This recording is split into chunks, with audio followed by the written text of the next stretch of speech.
नमस्कार विद्यार्थी मित्रांनो, आज गुणोत्तर प्रमाणवरील नंबर 1 असा प्रश्न घेऊन आलेलो। प्रश्न काय पाहूयात। 6m 2448 या संख्या प्रमाणात असतील तर m ची किंमत किती आहे असं आपल्याला विचारले आहे।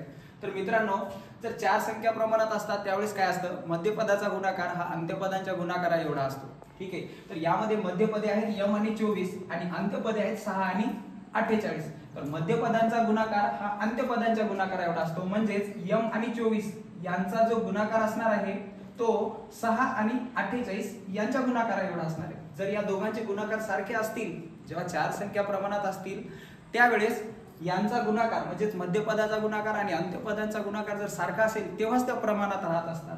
ठीक आहे, तर इथं आपल्याला एक संख्या विचारलेली आहे, म्हणजेच या दोघांचा गुणाकार आणि या दोघांचा गुणाकार सारखाच येणार आहे, म्हणून आपण या दोघांना काय केले, बरोबरीमध्ये घेतले। तर हे m जशास तसं 6 आणि 48 जशास तसे हे 24 गुणाकारातले इकडं भागाकारात येणार। या 24 ने 48 ला 2 चा भाग जातो, म्हणजेच m बरोबर 6 गुणिले 2 किती येणार, 12। तर m ची किंमत 12 असेल तेव्हाच या 4 संख्या प्रमाणात असणार आहे। ठीक आहे मित्रांनो, प्रश्न आवडला असल्यास आणि समजला असल्यास व्हिडिओला लाईक करा, शेअर करा। धन्यवाद।